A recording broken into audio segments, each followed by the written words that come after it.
Welcome to the 2013 USA Ultimate College Championships presented by USA Ultimate.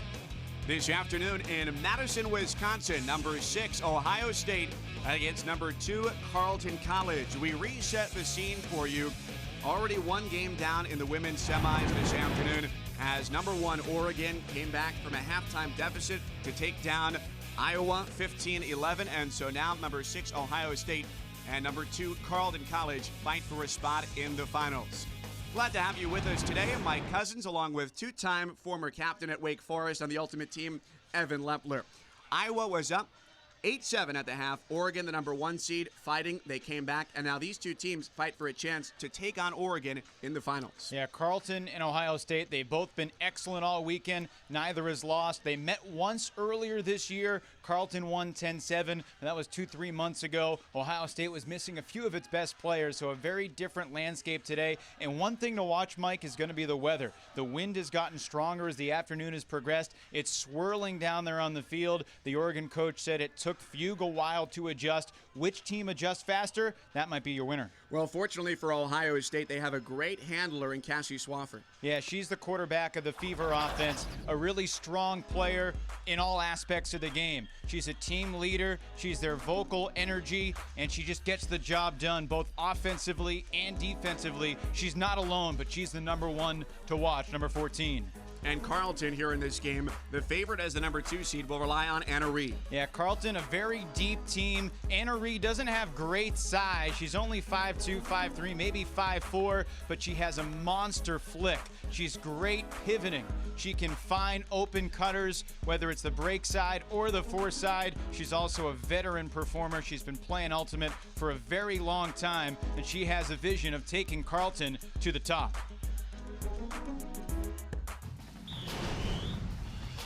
The USA Ultimate College Championships are presented by US Sports Camps, the operators of Nike Sports Camps, who are now offering youth Nike Ultimate Camps across the country this summer.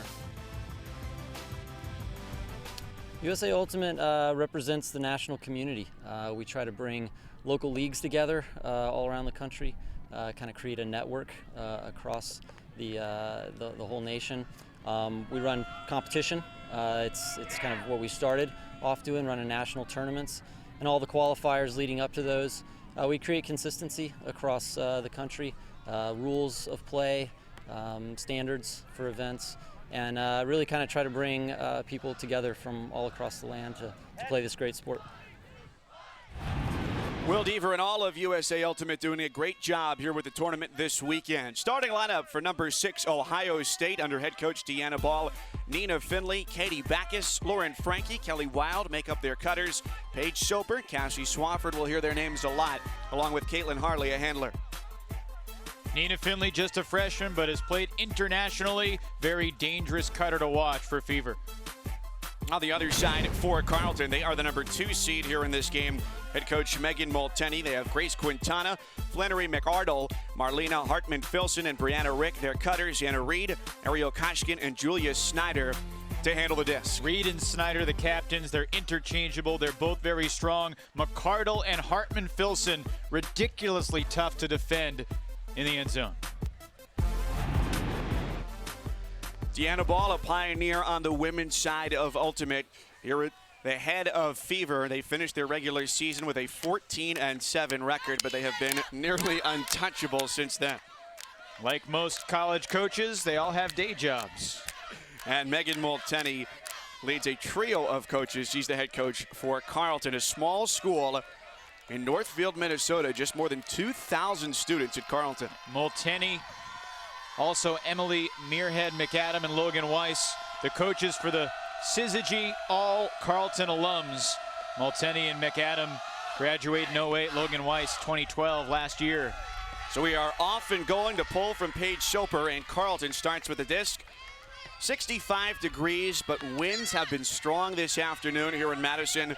And now it's started to drizzle here in semifinal number 2. And that changes the game. The disc gets wet, a little slippery. A call in the opening minutes. You can start to hear the pitter-patter of the raindrops. When the disc gets wet, it's harder to grip as tightly as you want. It slips out of your hand, and in order to throw some of the big flicks that both of these teams are going to want, you need to grip it really tightly. A pick called here early on, and the observers helping to sort things out.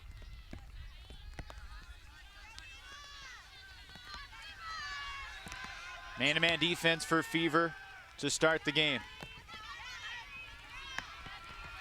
Carleton got here with a win against the defending champion, University of Washington. And as for Ohio State, a close win over Tufts this morning. Ohio State had to play late in that game. Tufts pushed them to the wire. Great Jump throw. disc, and it's in for the score for Carleton. Marlena Hartman-Filson, the senior from Denver, puts them in front 1-0. Denver, Colorado, a great ultimate scene. Carleton does an amazing job of recruiting players from ultimate hotbeds. There's a Seattle to Northfield, Minnesota pipeline. A lot of players come from Boulder and San Francisco as well. And how about this? A wide open look for the flick. Yeah, she was forcing flick. That's not an easy throw to put it in between those three defenders. But Hartman-Filson in the right spot. She's a senior and hungry to advance her team to the finals. Right over the top of Katie Backus to make it 1-0 for Carleton. Well, you know, the first game we saw here today, Oregon over Iowa, in the first half there were no points scored in this end zone to our right. It was 8-7 Saucy Nancy at the half, and everybody scored in the left end zone. The wind is swirling. It's not a true upwind, downwind, but certainly something to take note of. Important things to know as you watch the sport of ultimate. It's 7-on-7. You can only have a substitute after a score or after an injury timeout. Halftime, the first to 8, and the winner first to 15. Self-officiated, players make their own calls, observers resolve disputes. Looks like a zone defense to start out for Syzygy.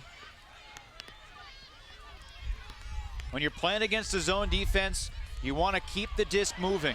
If the stall count gets high, that's when you can get in trouble. Nina Finley did a nice job to break the mark from the near side.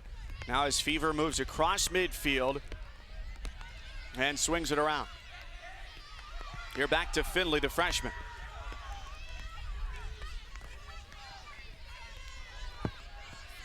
Faking flick, faking hammer, and a quick dump.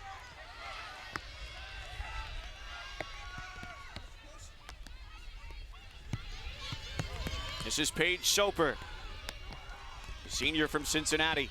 Yeah, I'll call her Diddy. They wouldn't know if you called her Paige. She's Diddy for Ohio State. And all but 2 players on this Fever roster hail from the Buckeye State. They've done a great job of developing talent in that area. And the turnover forced. Carleton's cup is so big. Brianna Rick, Taylor Wantz, all involved in the cup for Carleton. It looked like almost it was a switch back to man there mid-possession. Looking for it. Nobody home. Downfield, and that's too long. Looking for Lauren Frankie. Lauren Frankie was really good for Ohio State in their game against Tufts. One of the difference makers. She's big, she's fast, she's strong. She has good skills with the disc, but she's also a great downfield receiver. She is big, and that'll go a long way in those jump disc situations. Second tallest player on their roster at 5'10". One of Carleton's keys to victory is to try to limit Ohio State's star players. Girls like Cassie Swafford, Nina Finley. Megan Multenny was saying that if Ohio State needs someone else to beat Syzygy, she likes Carleton's chances.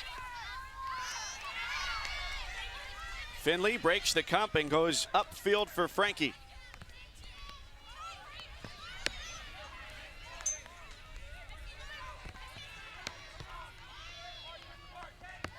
Too easy right here. Up the far side. Soper along the sideline. Found Harley. Being forced flick. She goes to the end zone. It's 1-on-2. Tipped away and hauled in. How about Nina Finley? Sometimes it's better to be lucky than good. Wow. That should have been D'd up by a couple of Carleton College deeps. Great awareness, though, from Finley. Never gave up on it. And not an easy disc to catch. One that's falling in there out of the sky, wobbly. Good backhand fake. And it seems like it's the backhand fake that really sells it, that opened up the space for Harley to be able to toss the huck. Just fell right into Finley's grasp, and she was able to clap it home for the score. Wow. Disappointing moment for Julia Snyder, who nearly had the D in the end zone. Yeah, very frustrating as a defender. If you're there to make the play, you feel like you've made it, and then all of a sudden, bam, it's a score for your opponent. Well, we're tied at 1. Any surprise that Nina Finley, the star freshman for the Fever, hails from Seattle? One of the great ultimate cities in the world. They have an incredible pipeline. I was talking to a coach who said, you know, they invest so much money in their youth scene. Even in the schools to pay coaches to teach children the sport. One coach said you can make more money coaching middle school ultimate in Seattle than you can coaching college ultimate at the highest level. Most of the college coaches are unpaid. Do it because they love the game. Hauled in down the sideline by Rick. Now she's got a chance on the doorstep, and it falls short for Carleton. Anna Reed was there, could not squeeze it with that right hand.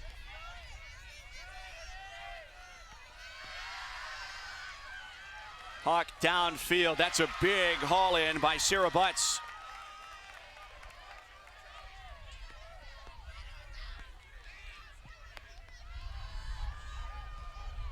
Going end zone and out of bounds. Just out. If your foot is on the line, you are out of bounds. Yeah, it's the first point of contact. You don't need 2 feet in, but you need that first foot in. And there was not much for Fever to do right there, except perhaps to try a greatest, which we have not seen yet in the semifinals. A greatest when you dive in the air.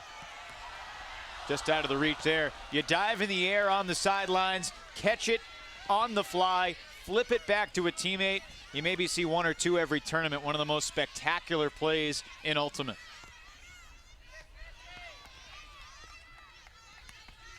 That was a big throw there by Carleton, but fortunately, it's almost like a punt because the other team doesn't pick up possession where you left off. It's where the disc landed. Sometimes that's a strategy when the stall count gets high. You don't want to give the disc up on your own goal line, so you give your team a chance to make a play. If not, you get ready to defend. Finley marked sideline by Rick. It was a hand block, but a foul was called. Brianna Rick, 5'11". When you have long arms in Ultimate, it's such a weapon. There's the observer.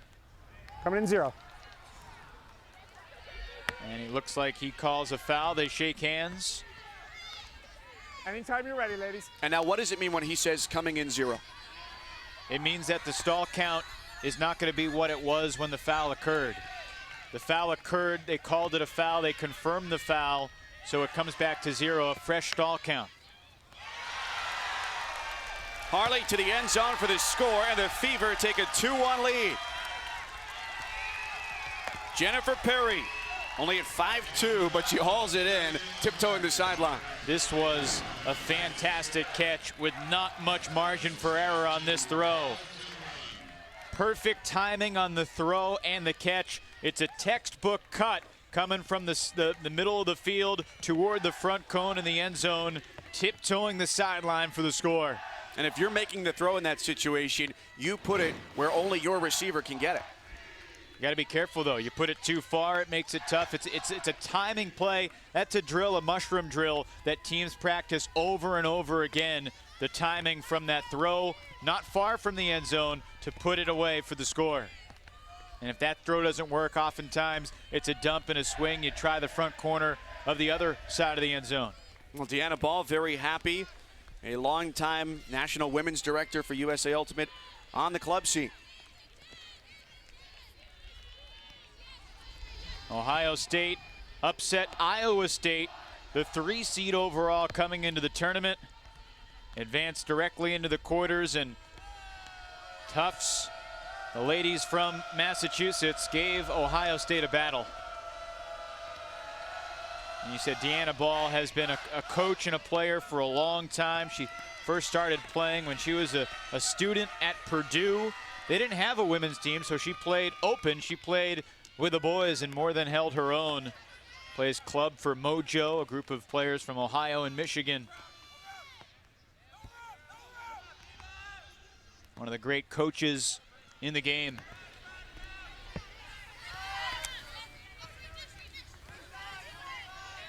Middle of the field, that's their star player, Reed.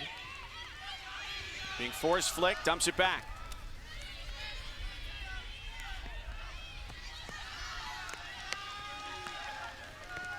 Good movement here for Carleton, trailing 2-1. Strong pursuit, McArdle has it, looking end zone. She fakes the backhand, flicks end zone, and we've got another deflection for a score. Question now is, will it stand? Let's go to talk to him. Contested stall. Contested stall, so it'll come back in on 9. They did not go to the observers. Quick release. Reed not in the end zone. Around the edge, Carleton finds a way to make it happen. They don't award the score just yet. There may have been a pick. Unlike basketball. Okay. No pick. It'll count. Great patience on the goal line from Syzygy. And Laura Carson, the New York City native, has it. Syzygy ties it up at 2. Carleton making their return to nationals. Didn't get to Boulder last year. All the way to semis, unbeaten. And a good score to respond to Ohio State's previous goal.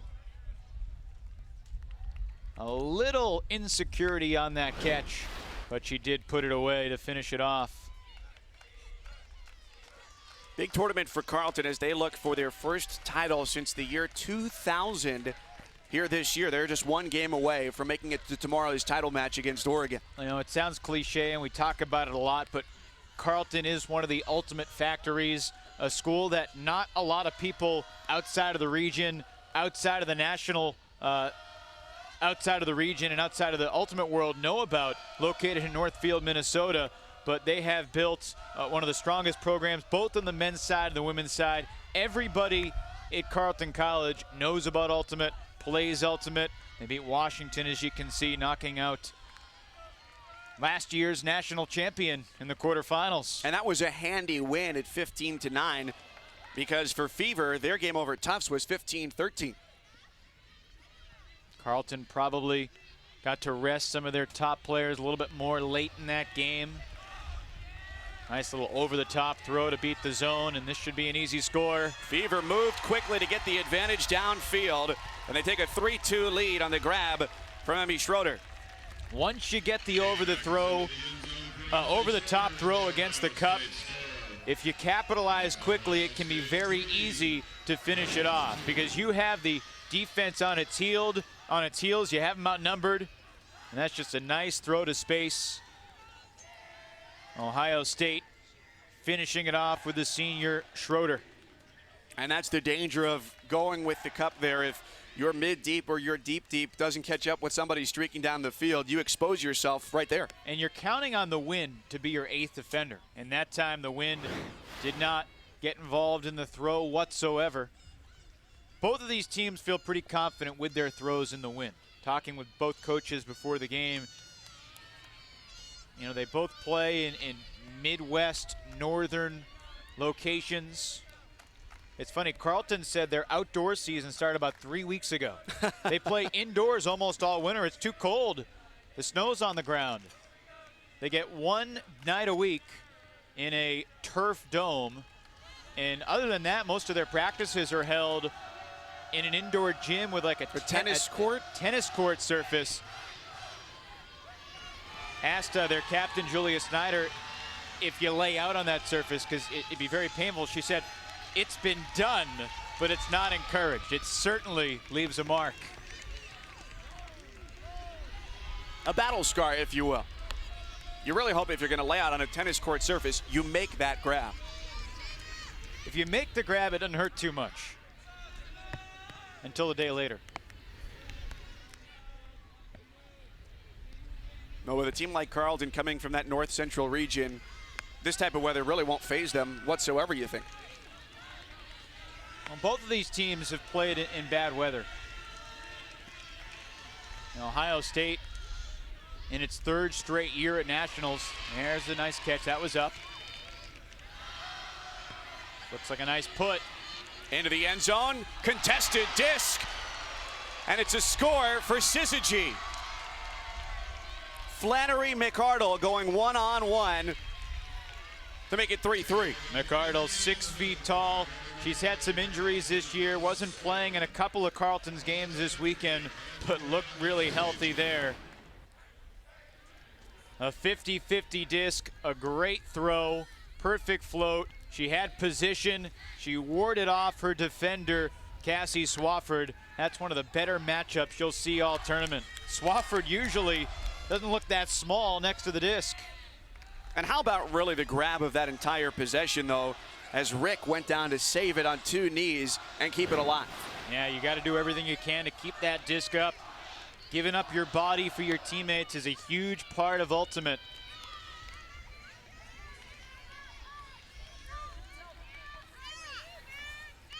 It may hurt in the moment, but it hurts more to lose in the aftermath. Now Carleton getting set for the pull. What you look, and you compare this to game number 1 that we saw between Iowa and Oregon. Perhaps the wind is not quite as favorable, blowing. Now they're going to be pulling into the wind here. But I think less turnovers so far in the early going. Yeah, it's been a smoother game.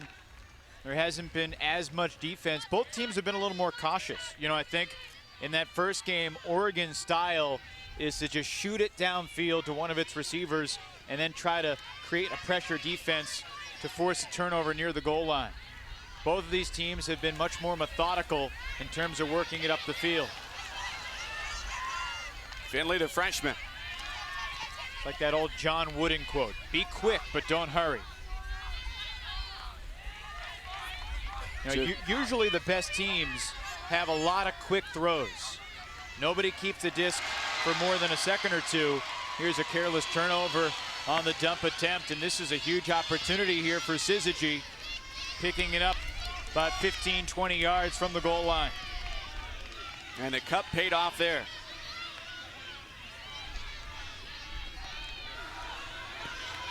Taylor Want trying to break the mark, going end zone. Jump disc, and it's knocked down by Fever. Defense only works if all 7 players are on the same page. There was a good force. The other 6 defenders guarded the far side and forced the floaty throw late in the stall count. A huge D for Fever.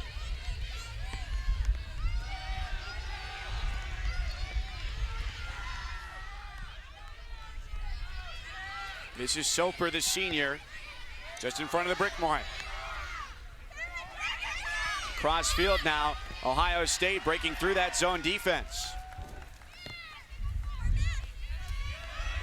Nice dump swing, didn't force it up the sideline. Reset in the middle of the field to one of your most confident handlers. And Syzygy changes defense across midfield, going from the 3-man cup into man-to-man.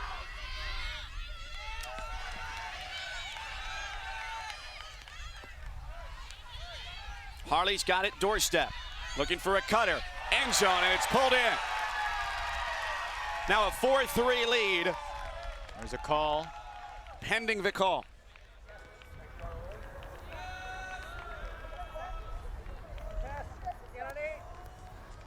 Contested stall again, so it'll come in on 8. Stall count goes to 10, and it's kept by the marker. The players need to simulate exactly where they were, so the Fever player had the step, and once again, Paige Soper comes through. Well, it's tough to catch up with anybody in that type of a situation. But she is such a great weapon for them. Quick burst of speed to get across the goal line and lay out to make the catch. Well, she's their Callahan nominee. Callahan Award is the Heisman Trophy of Ultimate, the most prestigious individual award, and she's got a great chance to win it. The Callahan winners will be announced today. Ohio State back in front. And already now 3 assists for Caitlin Harley, the junior for Ohio State.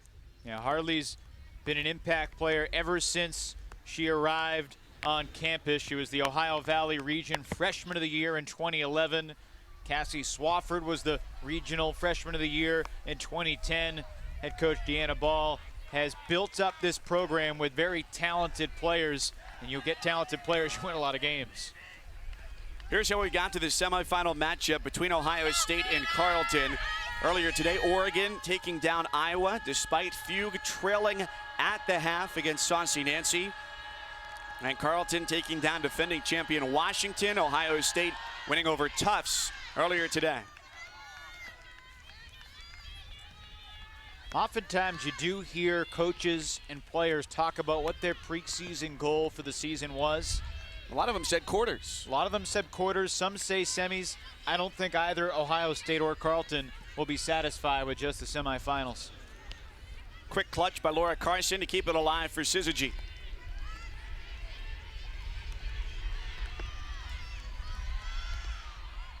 Quick movement and a strong fake there by Snyder.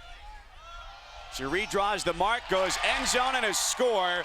Flannery McCardle using all of her 6-foot frame to tie it at 4. And a picturesque high backhand release from Julia Snyder. That was pretty.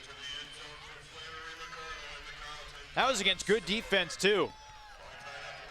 Ohio State's Cassie Swafford had a great mark earlier in the point, but the throw to space over the top. Look at that release. You don't want to put it too floaty. There's a fine line between letting your offensive player track it down and leaving it up there too long to give the defense a shot, and that throw was perfection. So now the second goal of the game for McCardle as she burned 2 defenders to get there to the back of the end zone. Gentleman with a USA Ultimate lanyard is Logan Weiss, a Carleton men's alum from 2012. He's never not made it to semis at nationals. His first year coaching the women's team, and he has them 1 game away from Memorial Day Monday to play for a title. And on so many of these teams, we see the alums come back because certainly they want to help their program, but for that affinity they have for their alma mater.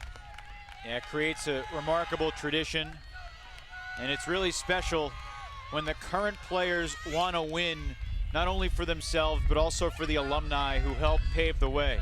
You really see that in most top programs across the country. You know, walking the sidelines the past few days here in Madison, you see guys who played last year, 2 years ago, 10 years ago, 15 years ago. Some of the best names in Ultimate for the past 15 years are here in Madison supporting their squads in pursuit of a title. Finley hucks it off the left paw of Swafford midway through the end zone. Great throw, and she just couldn't pull it in. Let's see how this got through all this traffic. A lot of hands in the air. Swafford just on her back feet, a little off balance. It got there quick. Could not haul it in. Nice little handler cut from Anna Reed. She was telling me yesterday that she was a figure skater growing up. When she was 7, 8 years old, she would wake up around 6 a.m. before school to go to the rink. She said team sports are more her cup of tea these days. Nice to be working for a group instead of just skating for yourself. She does lace up the skates perhaps once a year. And that too affects the way that Carleton approaches the biggest award in the sport. Yeah, Carleton, one of the few teams that has this ethos. They don't nominate a Callahan candidate. There are a lot of years that Carleton's had perhaps the best player in the country, but they view it as team glory, much greater than individual glory. So while Anna Reed may be the best player on Carleton and maybe the best player in the country, it won't be a member of Syzygy taking the Callahan Award this year.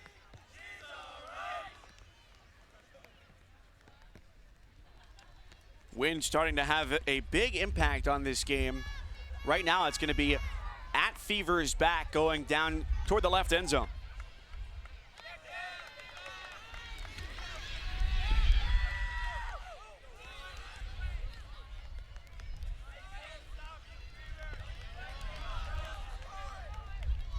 Just a little bit too strong. Soper looking for Craycraft. In the sport of ultimate, 4 observers here for the semifinal and final rounds tomorrow to track the time, make sure that if anything is up between the two players, they're there to handle any disputes, but they won't necessarily step in right away. Over the course of a season, not every game has observers, but at this level, the best observers in the country are here in Madison. Deep hook, contact, no catch. And we will, throughout the course of the game, get to hear some conversations between those observers and the players.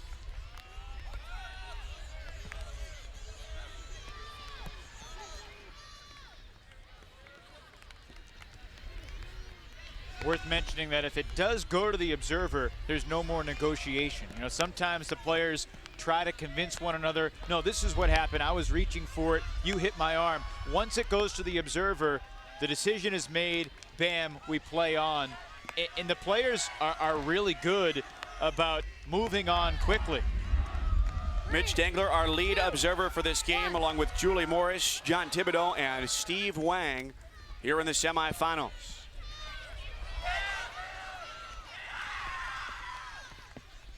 In most other sports, you see coaches or players sort of working the referees. These are not referees. It's a nice catch. Katie Beckes flicks end zone, tip up, yes! Kelly Wild, perhaps one of the fastest players in the women's game for the score. Another tough break for Syzygy. Finley was there for the D, could not put it away. And Ohio State capitalizes. Finley's there too. Was that more of the rotation of the disc or the wind keeping that throw alive? I think it was just out of her reach and a little of both. It was a good soft throw, had nice float on it. Not an intentional mac, but she macked it forwards. You see some great disc freestylers out there who, in a great wind, can put on a display, twirling it up in the air and keeping it alive by macking it forward for... It's almost more of an innate feel of the game to be able to do something like that. Rainy afternoon here in Madison, Wisconsin, but such a great turnout. 2 separate sites for pre-semifinal and final play. Probably about 15, 20 minutes away from here, but several thousand people, fans, family, friends, all coming out to watch this great tournament. And a lot of, Ultimate fans have made long journeys to be here. Ohio State, not one of the programs that's been around forever. You see, just founded about a dozen years ago, went to nationals for the first time a couple years ago, now in its 3rd straight time on the national stage, and this has been Ohio State's best performance yet this year. The Fever, currently winners of 16 straight games. They went through conference tournament, regional tournament, and nationals so far, undefeated. One of the nice things about Ultimate is, much like the NCAA tournament in basketball, if you're in a conference, you're eligible for the national title. And every team has to earn its way here. There are no automatic bids. It used to be sectionals, regionals, and nationals. Now it's a conference instead of a section. But you go through conference play, a certain number of bids for each conference in their particular region. Regionals are always highly anticipated, very tightly contested, and usually each region has 1, 2, occasionally 3 berths to nationals, and you make nationals, you're on. It's the main scene, and you get to go to the premier college ultimate event every single year. And coming out of each region, there's the incentive to play well, no matter who you play, because the stronger your region is, the chance for more bids to come out of that spot. Seeding, bids for future years, reputation, all big factors in playing well all throughout the season, but especially at regionals and nationals. Fever's pole hangs for Syzygy. Right now, Carleton down by 1.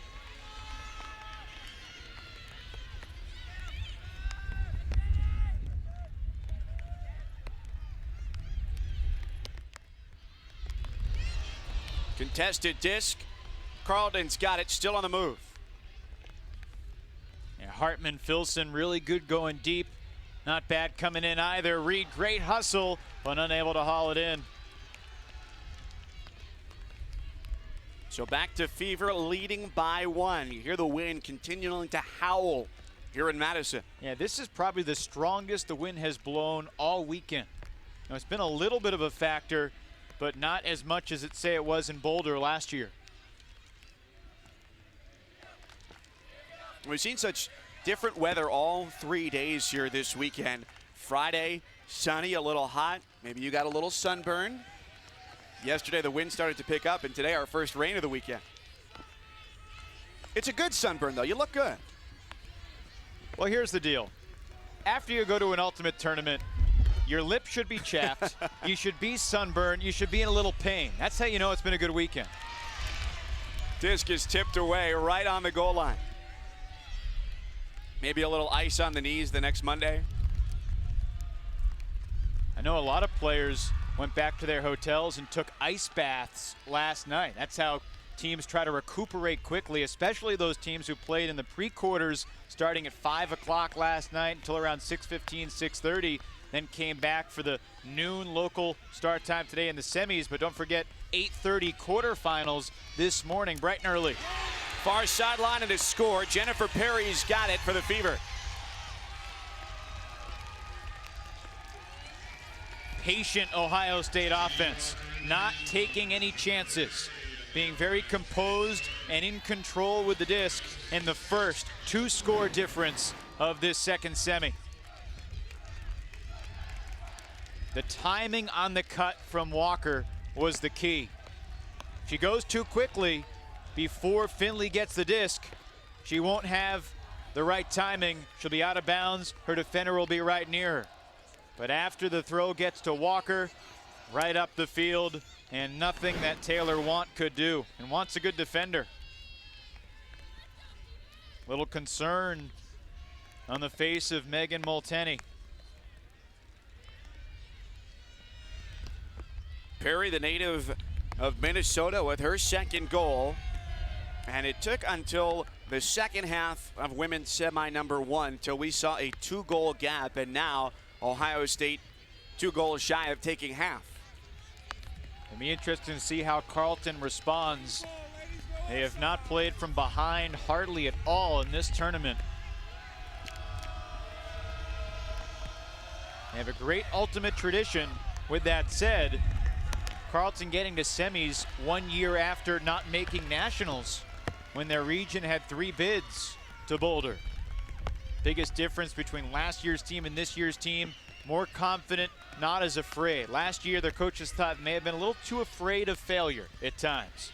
And just having that self-confidence as an individual and more so as a team has enabled them to get to the brink of the championship game.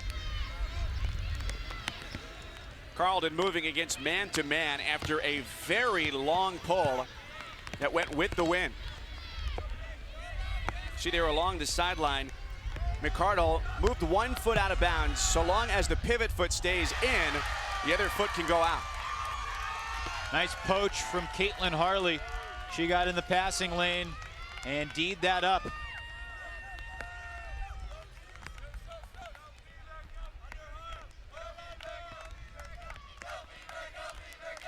Ohio State has the momentum.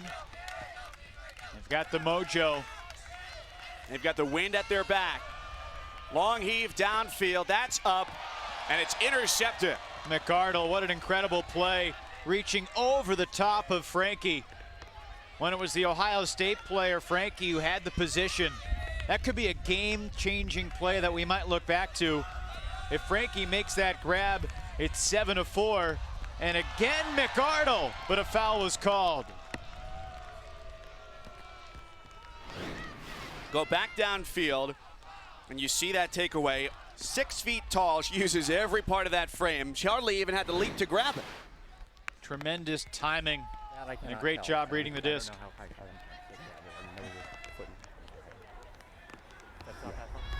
The observers are coming to what their determination is going to be if they're gone, if the teams decide to go to them.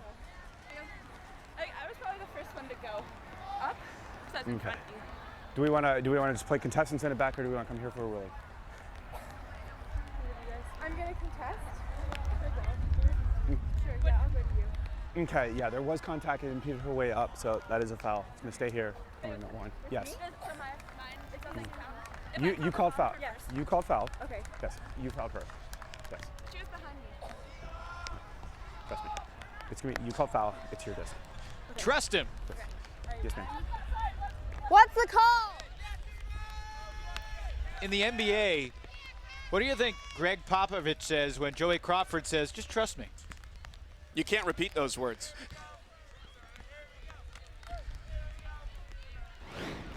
Let's take a look. The foul was called on Carlton, and it did look like number 8, McArdle, was on Cassie Swafford's back.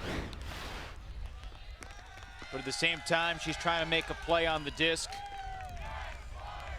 Tough break. One that probably could have gone either way. But we'll trust the observer like he asked us to. Now check back in, and we've got another close call here, as that was just hovering above the grass. And they rule it down at turnover, and it goes back to Syzygy. So one close play follows another. Momentum swings back toward Carleton. This is the strongest the rain has come down all afternoon.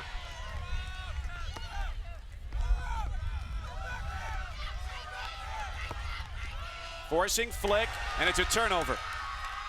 Tough spot there along the sideline, nowhere to go with it.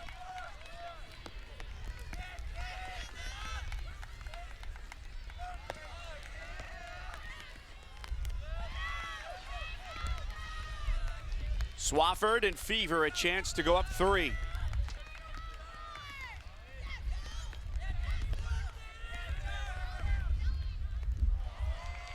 Trying to go up the force side, unable to haul it in.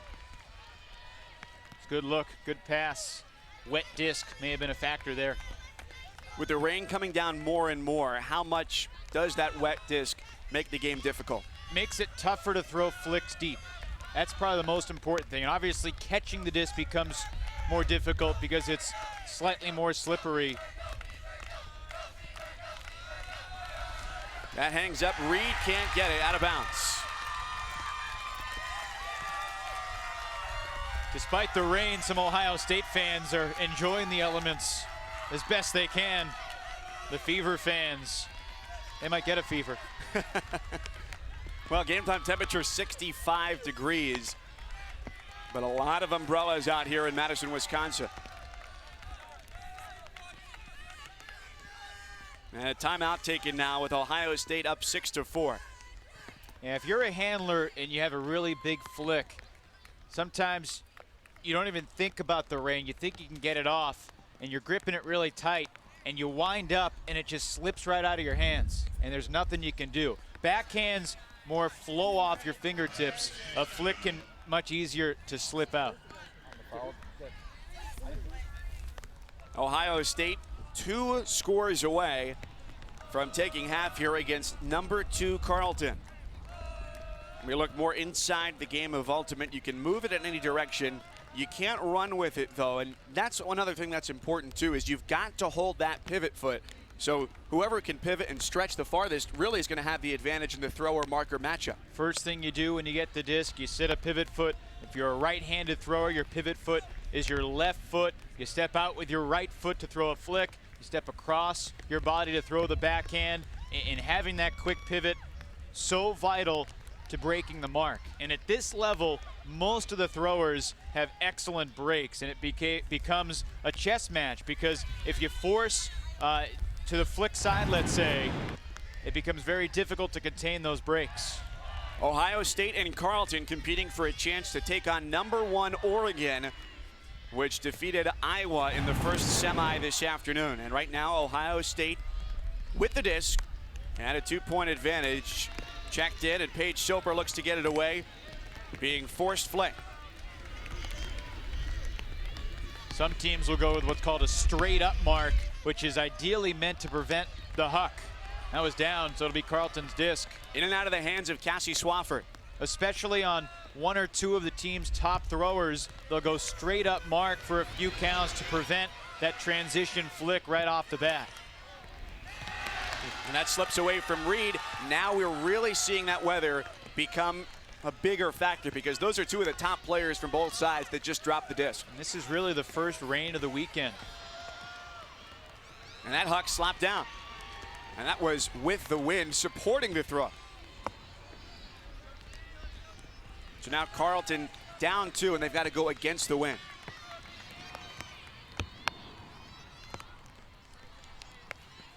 Evan, how does this change the game for Carleton when they're throwing into the wind? Well, you can't throw it as far. That seems obvious, especially if the wind's coming right in your face.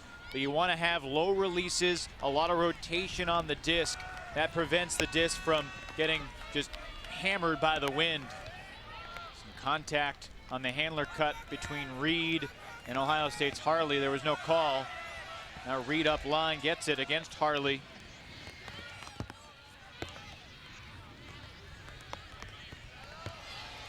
After the force away, Reed helps move it downfield.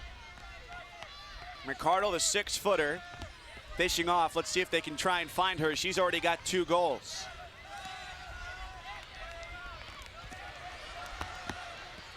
They caught Fever poaching for the dump swing. Poaching on one of those up line cuts. And now a pick called by the observers. Obviously, with Ultimate being in a game about finding the open space, when you get closer to the end zone, there's less space available, and goal line offense becomes that much more difficult. You want to try to create space.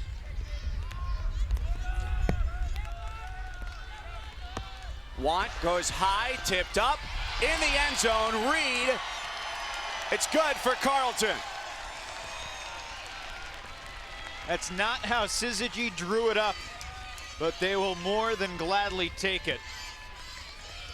The 4th or 5th time in this game alone that we've seen a deflected disc come down for a score in the end zone. McCardle had a chance, off her fingertips, and a Reed. Right place, right time. Looking for the 6-footer McCardle instead. They got the 5-3 Reed. Nevertheless, it's a 1-score game. There was lots of back and forth throughout the course of that possession, too, because there was the opportunity for Fever to take a 3-score lead, and now Carleton back within 1.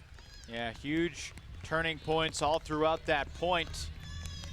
Hannah Reed grew up in Seattle. She and her fellow captain, Julia Snyder, have been playing together since middle school. They've known each other for a very, very long time, and throughout the tournament, you could see the team chemistry that Carleton has had.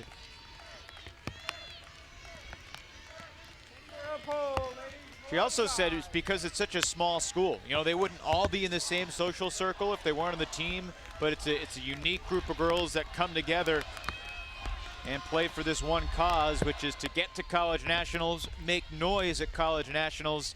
They've done that, and a couple more goals still to be determined if they can reach them. Well, there's also, too, the amount of time you spend together on weekends, going to tournaments, traveling, finding your lodging, going out to eat meals, and you have to form a bond that way. Carleton looks long, and a leap over the goal line. They've got it. Back-to-back scores. There is Hartman-Filson. Break for Syzygy, ties it up. Unlike the previous point, this one went pretty quickly. One turn And then Carlton capitalizes. Snyder, she's been playing since 4th grade. Beautiful backhand throw to space. See the follow through. Excellent mechanics on that backhand. And really an easy throw, being forced that way. Looks like a mistake downfield defensively. Caitlin Harley was on the wrong side. I love Syzygy as a name for an ultimate team. 3 heavenly bodies in a row. Basically, perfect alignment. And an ultimate, having the right alignment and timing is so vital to being a successful squad. And it's a fun word to say, too. Syzygy. Well, the same goes for Oregon, too. They're nicknamed Fugue. We saw them in semifinal #1. There's a psychological definition to it. And there's also a musical definition to it. One person starts a melody, everybody else picks it up, playing in harmony. Have you ever used the word Syzygy playing Scrabble? No, I usually lose pretty quickly. Big points for Syzygy. Triple word score, too. Locked at 6 here in the first half. So the first team to 8 will bring us to halftime here on women's semifinal #2. Carlton looking for 3 in a row now. They've been very good about being patient. Ricardo flicks, but a turnover. Now Carlton didn't connect there, but Ohio State's going to need to be a little more aggressive on the mark to prevent that inside-out flick break. It's been a go-to throw for Carlton all throughout the game.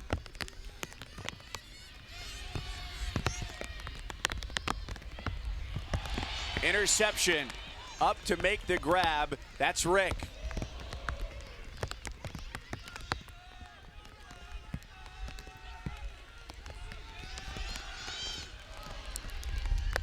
Dump off now far side. Grace Quintana on the goal line. Carlton with a chance to go up 1. Smart, patient swing. No rush. You can continue to reset. There's that inside-out flick. Too easy for Carlton. It's 7-6.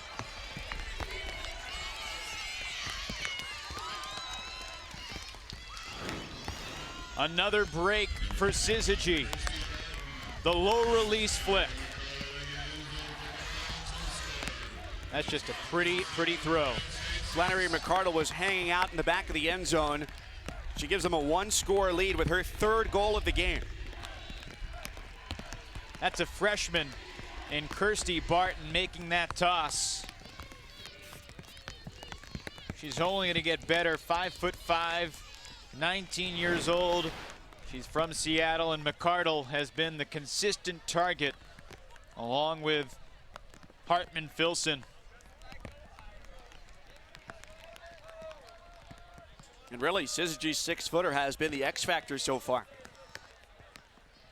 Yeah, well, you know, coming into this tournament, everybody in the women's field probably understood that Carlton was the biggest team. They had a lot of size. It manifests itself both in a big cup, but also great deep threats. And that's what we've seen so far from Syzygy here in the semis. Rain continuing to fall, but a 3-0 run for Syzygy.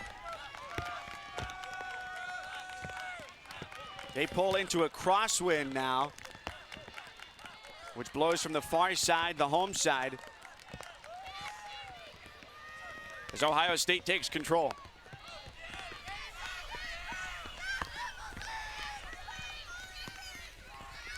Finley, the freshman, catches with Soper, huck downfield.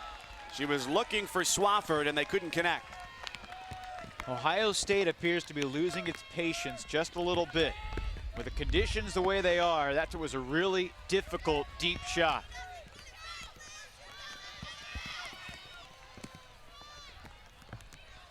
Anna Reed's ability to play through the contact and keep that point going, an important position in ultimate. Yes, she turned it over, but if she calls a foul right there was contact, she could have called the foul, then the play stops. And every time the play stops, the advantage goes to the defense, with ultimate being so much about offensive flow, timing, and rhythm. Well, you mentioned their patience starting to wane here. How important is the mental side of the game, especially when down? Well, they're down and Carleton has all the momentum. So it's understandable that they're a little tense and a little nervous.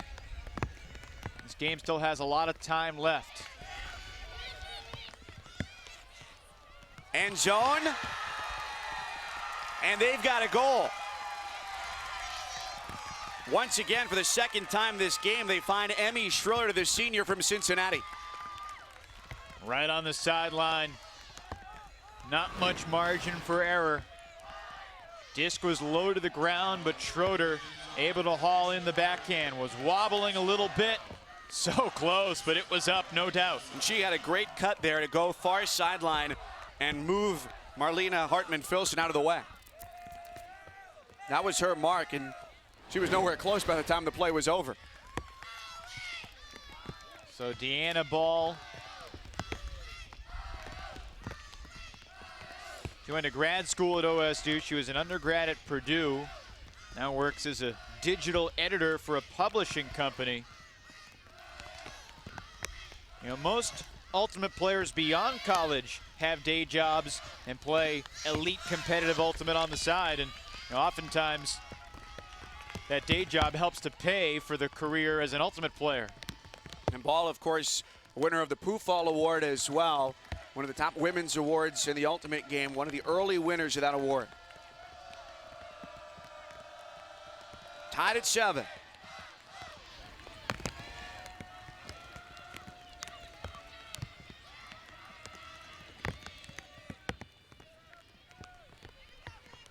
Just like the first semifinal, we're going to have a one-point game at the half, one way or the other. Didn't prove to be the advantage for Iowa. They were up 8-7 at half. It ended up falling the #1 seed Oregon.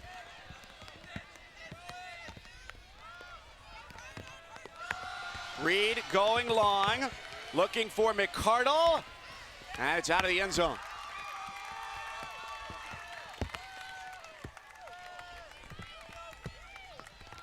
Not a bad idea from Anna Reed.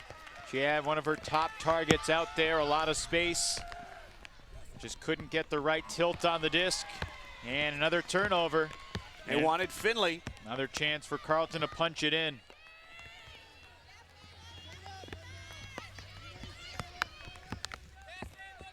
Reed, the senior, handles.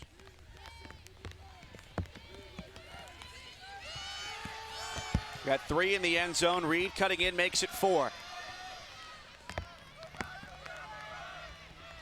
Flick. It's in. Who else? Flannery McCardle. And 8-7. Syzygy takes half. Second straight time that Kirsty Barton has burned the fever with his inside-out, low-release break flick. And that's going to be something that Ohio State's going to talk about, especially when Barton gets the disc. McCardle, for her, that's a very easy catch. And the #2 seed, after being down by a couple points, takes half, 8-7. Well, Syzygy out in front by 1, and McCardle does half their scoring here in the first half to make it an 8-7 lead. The weather has been a factor, but the short game there, forcing turnovers, paid off for Carleton. Yeah, Carleton has had a good balance of patience and aggressiveness. They've picked their spots when to go deep. They've done it when the matchup has been favorable, and McCardle's always going to be a favorable matchup, not just because of her size, but also because of her skill, and we saw her ability to read the disc. That over-the-back leaping catch she had over Ohio State's Lauren Frankie was really the turning point of this game when Ohio State could have gone up by 3. Carleton up 8-7 at the half. Windy, rainy here in Madison. We come back in a moment to look back at the first half.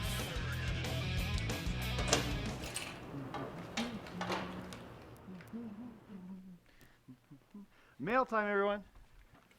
Vero, Kip, PCAP, Carl. Ooh, another one for Vero. Carl again, Sophia, Exton, Ningo, and one for accounting.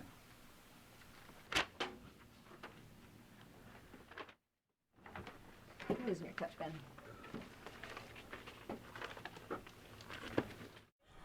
The training to be an ultimate athlete is very unlike any other kind of sport that I've played before. I have some experience in soccer and basketball, and it's hard because it's both endurance and explosiveness. So you have to do the 5-mile runs as well as the shuttle runs, the sprinting, the strength training. So it's a very interesting sport in that sense. And so we spend 2 days a week on specifically training and then outside of our field practices.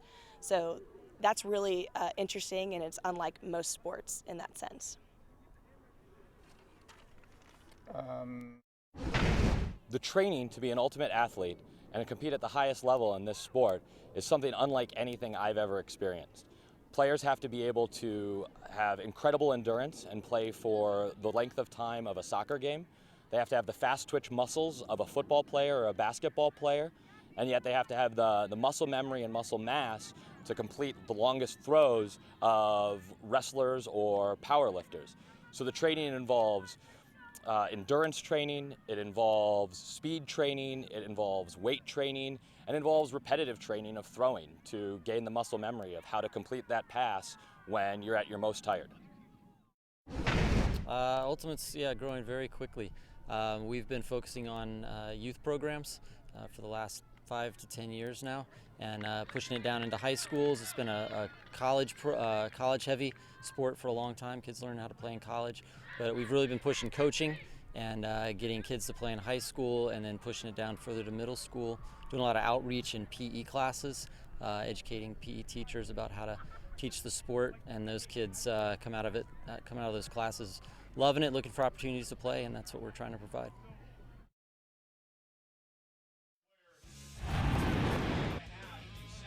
Semifinal here in Madison. Right now, Ohio State and Carleton, and an 8-7 lead for Syzygy of Carleton as they came back and really stormed their way to take half here in women's semifinal number 2. Glad to have you with us here on what has proved to become a rainy afternoon in Madison. Mike Cousins, 2-time Wake Forest Ultimate captain Evan Lepler. You look at that first half, the wind seemed to really affect things. It was blowing right to left, and then Carleton down. They take a big-time run to go into the half, and Flannery McCardle scoring 4 of their 8 goals. Well, McCardle scored 4 of the 8. Carleton as a team scored 4 of the last 5 to take half. I thought both teams did a decent job of handling the circumstances, especially considering this is a new venue where they haven't played all weekend, and conditions with the rain starting to fall, making the disc slippery. Carlson's done a nice job valuing the disc, especially near the red zone. And that freshman, Kirsty Barton, with the inside-out flick near the goal line, breaking the mark for back-to-back scores to take half. As Carleton started to pull away here in the second half, you mentioned that Ohio State seemed to get a little bit impatient because it's windy, it's rainy, they were down. How much do you think that changed the flow of their game? Well, every team comes in with a game plan, but it's natural that your game plan changes as the conditions change. Perfect conditions, you may huck a little bit more. In these types of conditions with the wind and the rain, you need to be a little bit more patient and work your way up the field. You're only down by 1. Carleton gets the disc to start the second half. So Ohio State down a break, nothing to be concerned about. I can almost guarantee there'll be a bunch of breaks here in the second half. The question is, can Ohio State rediscover that mojo they had early in the game? Well, also, what can Fever do to try and shut down the 6-foot McCardle? Well, there's a lot of things you can do. Play 1 or 2 people last back, perhaps switch to a zone. They also might try to change the mark a little bit because they've been burned by that break flick. Maybe you throw a backhand mark. Maybe you go straight up. Maybe you try to play a little bit more zone and force those more handler cuts to underneath players. But Carleton does have more size, and that's a huge check mark in Syzygy's department. That's probably why they're winning this game, because they have the size, and McCardle's been huge going up for discs in the end zone. We saw in game number 1 that Iowa had the 8-7 lead at half. They lost. How much does that make a difference, having the lead at the half? Well, not really. And, in the first semifinal, they were up by 1 break. So, they weren't even up a break. It was on serve. Here, Carleton's up by a break, but as we saw, a lot can change in the second half. So it's an 8-7 lead right now for Carleton on top of Ohio State. And we will come back more from Madison in a moment. We've got an exciting action here in the second semifinal of the women's division.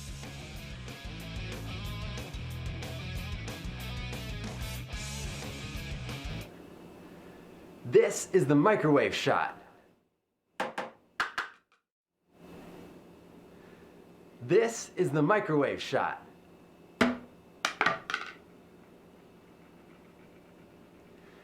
This is the microwave shot.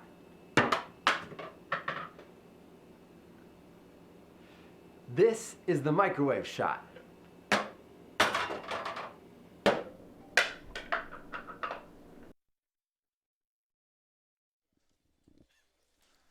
(8-7) Carleton in front of Ohio State. It is rainy, but out on the field just moments ago, we saw the presentation of the most prestigious award in Ultimate for college players, the presentation of the Callahan Trophy. Dylan Freechild, your 2013 Callahan Award winner from Oregon Ego, the #1 seed on the men's side. A lot of great candidates: Jimmy Mickle, Brian Hart, Will Driscoll, Tyler DiGirolamo. But Dylan Freechild, your Callahan Award winner.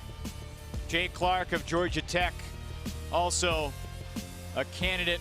Georgia Tech player won it last year. Freechild isn't huge, but he plays huge. He might be the quickest player in the game. We'll see him take on Tyler DiGirolamo's Pittsburgh in Sabanur in just a little bit later on this evening here in Madison. But there wasn't one dominant player this year. Any of those 5 guys could have won it, but Freechild's certainly a worthy winner. Oregon takes on Pitt later tonight in the first men's semifinal. Let's take a look at our first half highlights as Carleton takes the half on top 8-7. Well, the start of the game, Ohio State was grooving. Some great cuts to the front cone of the end zone. Jennifer Perry was the intended target. Finley distributing, Backus distributing, and Emmy Schroeder had a few goals. That was a gorgeous little high backhand release for Diddy Paige Soper. But here was the turning point. The over-the-top reach from Flannery McArdle. Not only is she 6 feet tall, she's got tremendously long arms, and she was the difference for Syzygy at both ends of the field. McArdle, 4 goals, using her reach, finding ways to break away from her mark. She played a huge role in that first half. So right now, Syzygy up by 1. The rain continues to come down here. We talked about throughout the course of the first half how it handles in your hand when it's a wet disc. How much does it change the field? Although you're wearing cleats, it is going to get a little bit saturated. There's no question. You know, everybody's wearing cleats, but the best cuts in Ultimate are quick. The players who can stop on a dime in reverse direction, and as the field becomes wet, you'll start to see players slipping and sliding around. That's only natural. It also is probably more of a factor for the defense, because you're trying to stay with an offensive player who's reversing direction. If you slip, that can create a huge opening and a gap in your defense, and a defense only works if all 7 players are in tune together.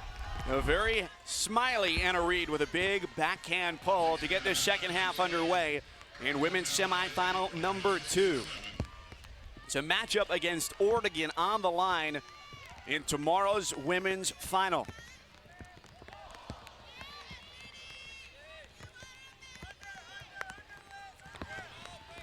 The Women's Callahan Award will be given out during the men's semifinal halftime later tonight. So, bunch of worthy candidates in that department too. Really don't know who's going to win it.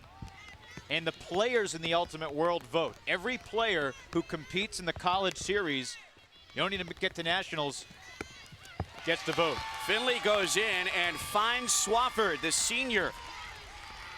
She had been shut down by Syzygy in the first half, and there they find their big receiver. That's a big start to the second half for Fever. Calmly working up the field, and McArdle was beat by the backhand. Cassie Swafford, just so tough. Her coach, Deanna Ball, says that at any point she can take over the game. Swafford did not play when these two teams met earlier this year. Swafford didn't play, Nina Finley didn't play, Paige Soper didn't play. Carlton won 10-7. A few months ago, you can almost look at it like Carleton hasn't even played Ohio State this year because they haven't played the real Fever. And for Swofford, she broke her ankle last year, so it's really her first tournament in some time where she's at 100%. The amount of cutting, precise movement that's required, you can't really play on a lame ankle. And yet some players try. The adrenaline boost of being at nationals might be the best antidote for nagging aches and pains.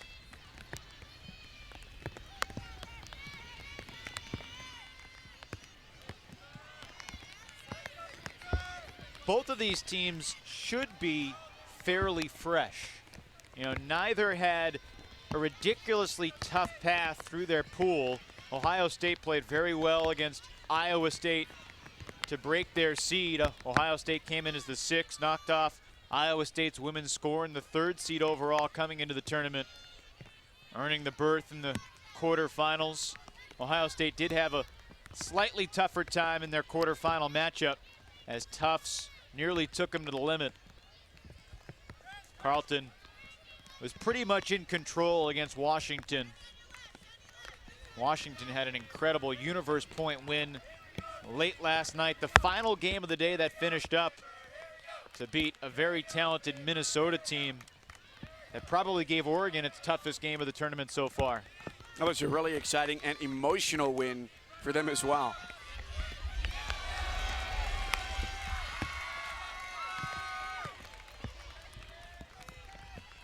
Good D from Lauren Frankie. Back to Fever. Aggressive right off the turn. And the deep puck yields nothing.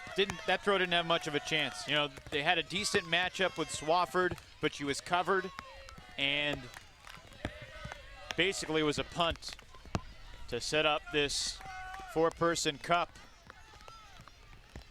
2 wings, the secondary layer of defense, and the 1 deep. That's Nina Finley, who's back way deep. She's got a tough matchup there if they do try and go along with Flannery McCardle. If the stall count gets high, Carleton would be smart to throw it up and give McCardle a chance down the field. But I like this patience. You know, you have Finley and Reed going back and forth to each other. They've been doing this forever. Growing up together in Seattle, that middle school development program. Played internationally together.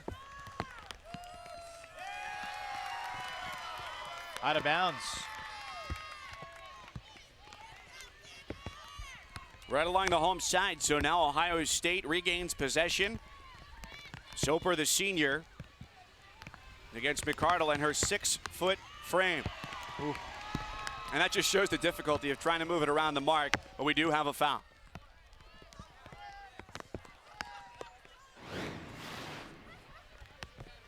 Going for the break.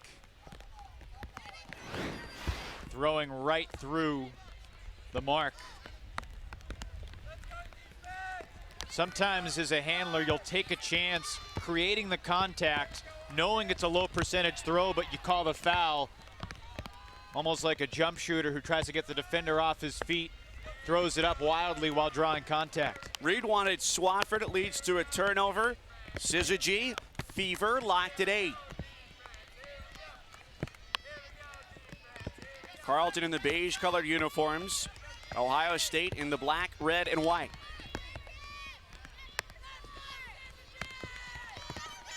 Going end zone, tipped up, and a score. Wow. Grace Quintana was there, right spot, right time. And Sarah Butts, the theme of this game so far, Mike, the inability for teams to catch their Ds in the end zone. I mean, this was not a great throw. The D was there, and it wouldn't have been a difficult catch for Sarah Butts. I mean, if she's on offense, she makes that play. But sometimes as a defender, you're thinking only about knocking it down. If she tries to catch that, she's right there. A wet disc. She only sends it into a more wobbly rotation, but sets up Quintana perfectly.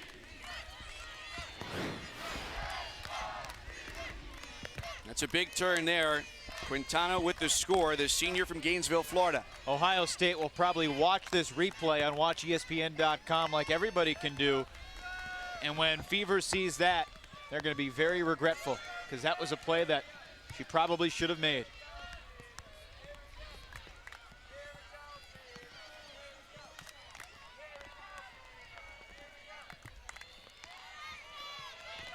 Carleton pulls, and now Fever will work from its own end zone with a 1-goal deficit.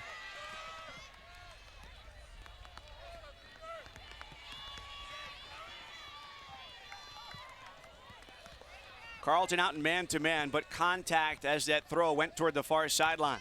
Not sure if this was a foul or an injury called by Janine Walker. And it looks like she's heading off the field. Is anybody on white? Need a sub. And this is only one of 2 times within the course of a game where you can substitute after a score or during an injury timeout. And usually when one team takes an injury, the other team has the option of sending someone else on the field. Looks like Carleton's happy with the 7 they have out there. Coming off the pull, they have their D-line ready to go anyway. Still fairly refreshed after halftime. Wet disc eludes Finley's grasp. Make it Soper.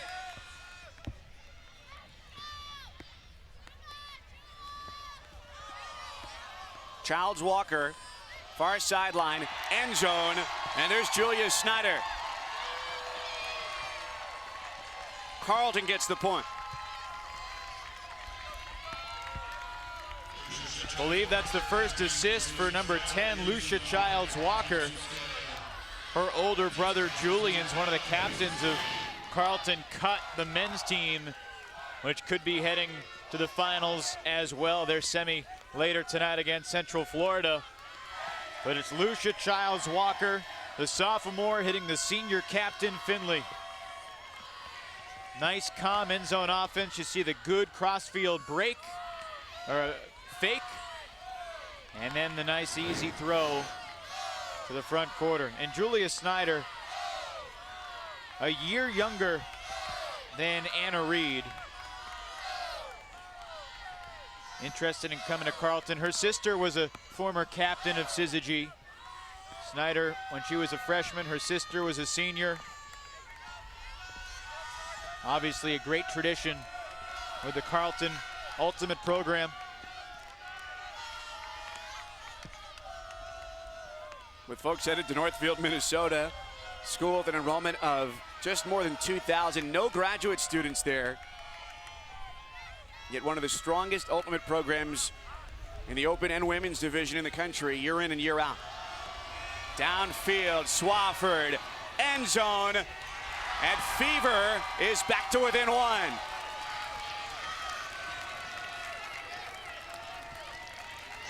That's the big playability that Cassie Swafford brings to the table. Yeah, Nina Finley too. A perfect throw to space, not too far, floaty but not too floaty. And the huge answer that Fever needed. A great in-cut fake. You saw her get Buckner for Carleton coming in.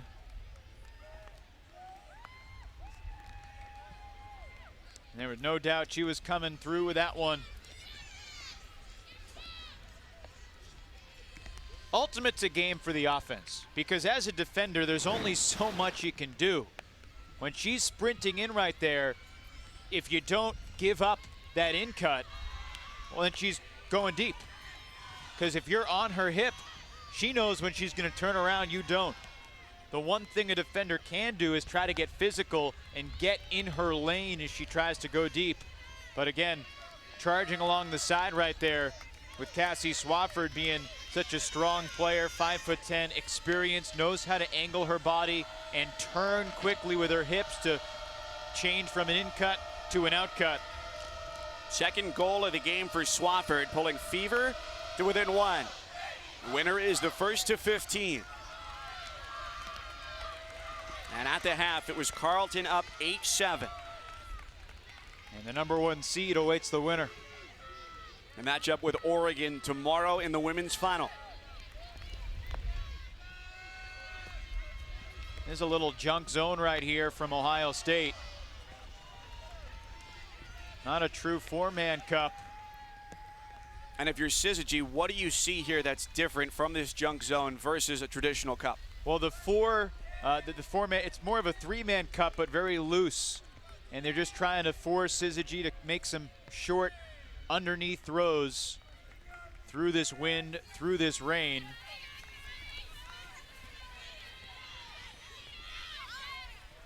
They were trying to mark up down the field, but McCardle found space. They had numbers. Down the sideline, Hartman-Filson, fake to hammer. Crowd wanted the hammer. She's forced flick, end zone, and they get McCardle once again. McCardle with a catch, that's great. But the throw is the tremendous part of this point. She faked the hammer. She was so patient, and she found a wide open target in the end zone. 4 first-half goals for Flannery McCardle. This is her first of the second half and 5th of the game. And a look of relief on her face when she pulled that one down. All the time in the world for Hartman-Filson. The mark was late getting there. Simple force flick. And not good transition defense that time from Fever. That junk defense didn't work too well because once Carleton broke through the initial wave, there was really nobody there to recover.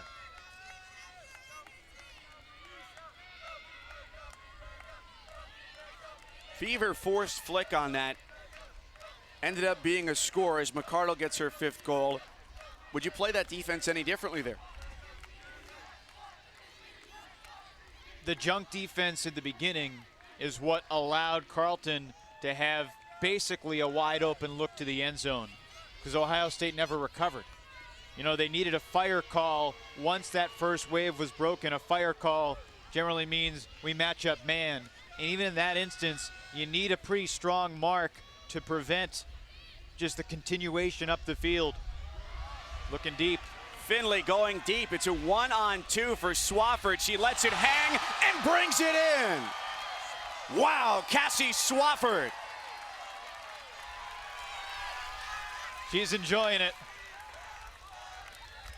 A great read from Swafford. That probably comes from the experience of playing with her teammates and knowing typically what a Nina Finley throw is going to do.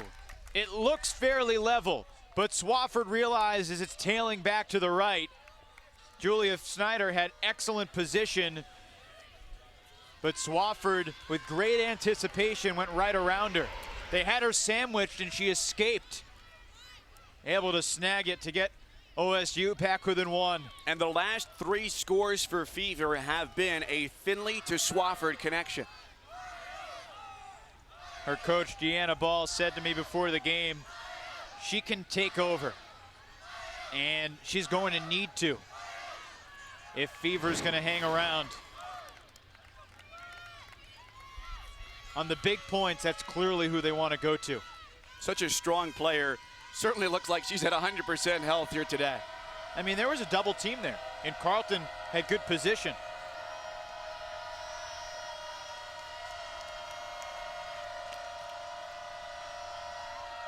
Pull coming from Fever and a big possession here.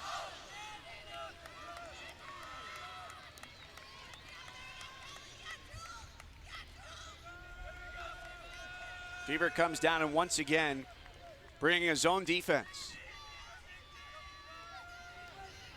Yeah, this is more of a true zone with a 4-man cup rather than the more junk defense we saw before.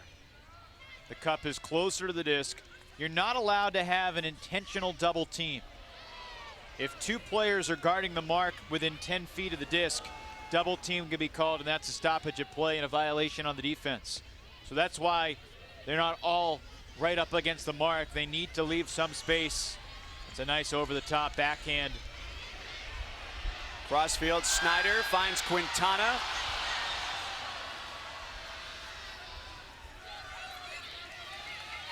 Quintana looking to get rid of it. May have called the foul. Ohio State's Paige Soper doesn't seem to think there was a foul. The disc is part of the hand, so if the defender hits the disc, that is a foul.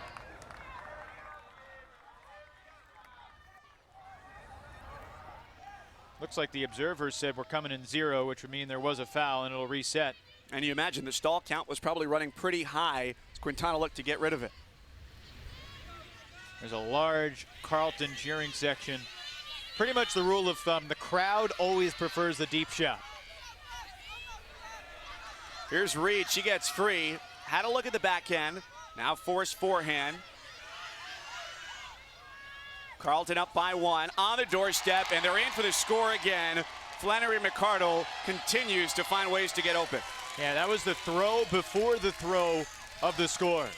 The first break on the break side of the defender, and that left McCardle wide open on the break side. You see a lot of the Carlton men's players in the stands excited. I mean, that's just an easy throw.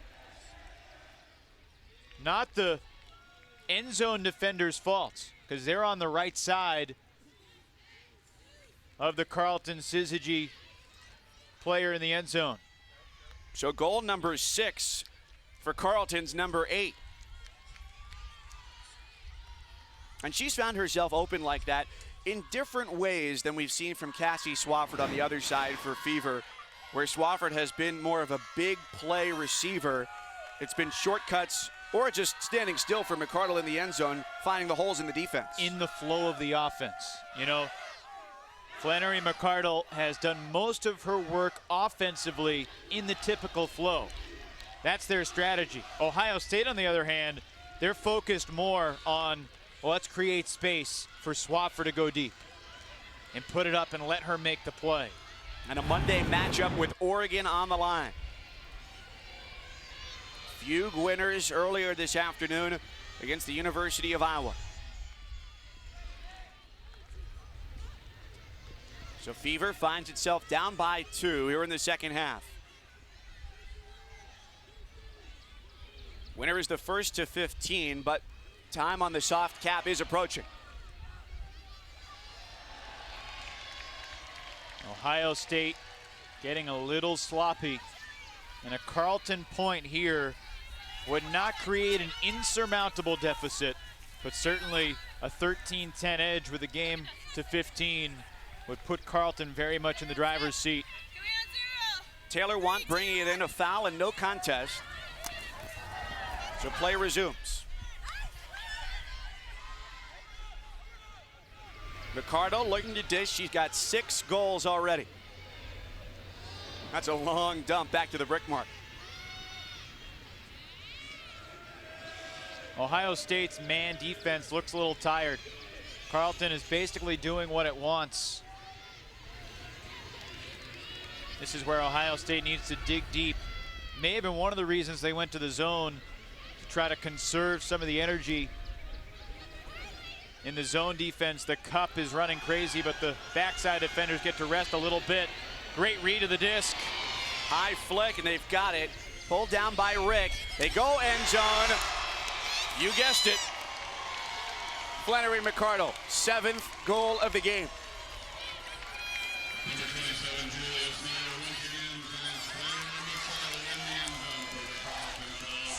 And again, that wasn't a play designed to get McCardle in the end zone. That's their basic offense, patient, dump swings, working underneath. You find the opening, you get the break, broken, and an easy score. Basic offense cuts downfield. You mentioned earlier on the possession a little bit of a fatigue for Fever, and they're in the man-to-man. It proved true. Yeah. This is where Ohio State may need one of its younger players to step up. A lot of the Carlton men will play Central Florida in a semifinal. You know, it's very possible that we could have Oregon-Carlton ×2 tomorrow. Now, Pittsburgh and Central Florida will have something to say about that. Ohio State isn't done yet. We shouldn't count out a comeback. This is certainly a team who's not going to be overwhelmed by being down 3 points at this stage. But in the women's field, Oregon, Carlton, the top 2 seeds coming in. Carleton in the men's field was a 7th seed coming in, but upset 2nd seed Wisconsin to win their pool. Long Huck looking downfield. Finley under it and makes a two-handed catch. 2 options for the end zone, and she calls a timeout. That was a big catch to run downfield and get under that one. 2 timeouts per half, so they still have 1 left. This is such an important score for Ohio State, capitalizing on this opportunity in the red zone. This is Finley, a freshman. Not only has the presence of mind to call timeout, but to get under this, read the disc, and make the play. It's a big throw from Paige Soper. The huge backhand hung up in the air a little bit, but able to call timeout. And the stall count should be on 0 here. It didn't look like anybody had set the mark. So now here you're in the huddle, you're Deanna Ball. What message do you give to your team? Don't force. Take your time, be patient. You know, I'm sure they have their go-to money end zone play. That probably is an 80 to 85% success play, but you don't want to rush it. Ohio State needs a win here to take on #1 Oregon. A 4-score victory over Iowa in semifinal #1. Now let's keep our eyes here on Cassie Swafford. This looks like an isolation in the end zone. Backhand mark. A little bit of a push off, a break, over intended target, and Ohio State got lucky. It hung up in the air, and Fever gets the score out of the timeout, finding Elizabeth Gates, who all she had to do was stand there. Ohio State will take it, but that is not what they discussed in the timeout. I can guarantee you that. That does change the complexion of the game. And Ohio State, after that timeout, should be a little more well-rested. They wanted Kelly Wild. She scored in the first half. Real quick receiver, and it went right over her head. And 2 Carleton defenders' heads. But here's the point of the game for Ohio State. If they're going to have any chance of winning, they're going to need to lay it all on the line defensively right here. Nina Finley does not look like she's going to leave the field. She has every assist in the second half for Ohio State. And the last 4 for the Fever. Yeah, I mean, here's the turning point. It's either 13-12 with Ohio State owning all the momentum, or Carleton's up 14-11, and I don't think Ohio State can score 4 straight against Syzygy in their calm, relaxed offense. So this is the point for Ohio State. Finley will pull.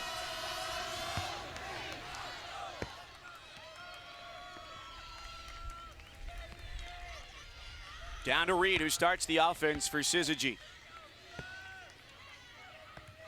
Man-to-man last possession didn't work out very well. It ended up with a goal from McCardle. So back to the zone for Ohio State. Quintana, midfield, thought about a big backhand. Hangs on to it.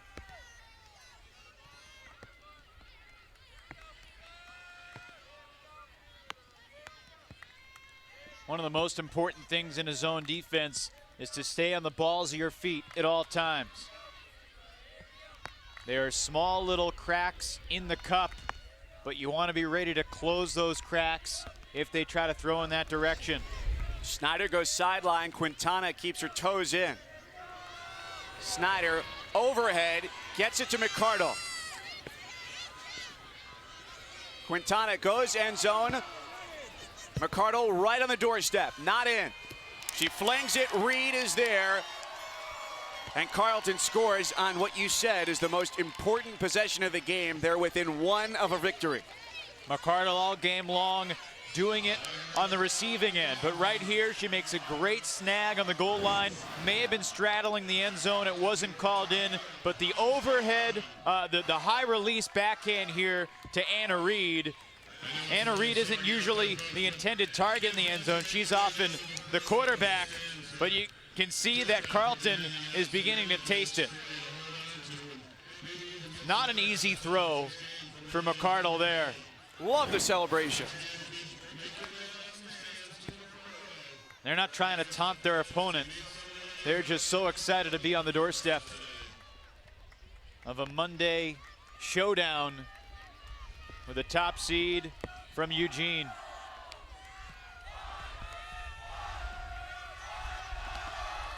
And on the line right now, Carleton is probably saying 0-0. They get ready to pull with the wind at their backs.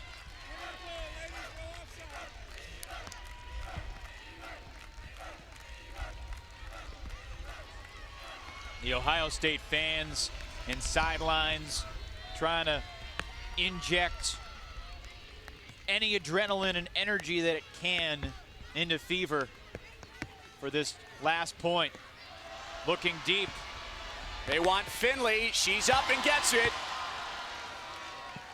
Now she slows it down to reset the offense, giving it away to Swafford. Looked like Kirsty Barton might have got a fingertip on that. Fever still came down with it. Forced home, intercepted. Snyder picked it off.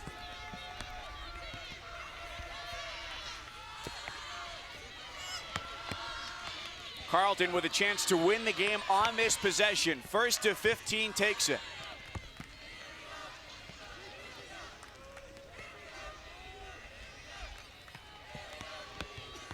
Fun sliding catch on the wet grass for Anna Reed. Reed slick both on the surface and as she brings it in.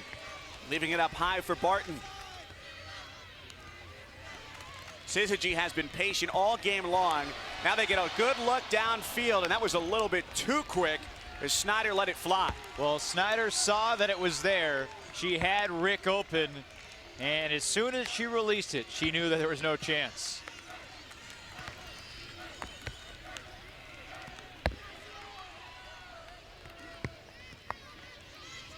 Let's see if Ohio State is patient or they go for the deep shot.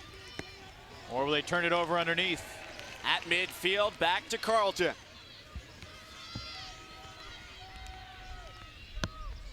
Far side, McCardle.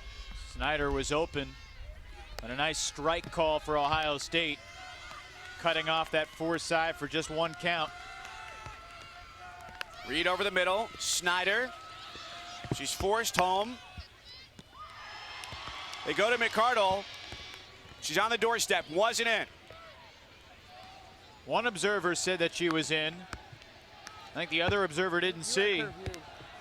Hold on, one sec. Talk real quick. Apologies, ladies. If Carleton gets the point, the game is over. They'll have to have at least one more pass. McCardle, who scored 7 times, will try and distribute here right on the goal line. Fever needs an aggressive mark.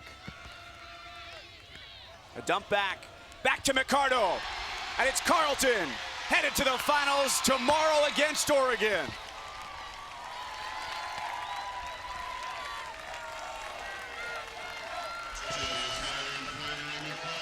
So smooth, so confident, the perfect alignment. You might call it a Syzygy.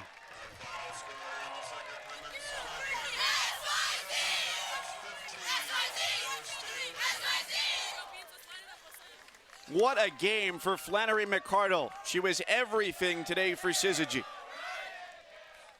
She really was, and we knew how good she could be, but Ohio State really did not have an answer for Flannery McCardle.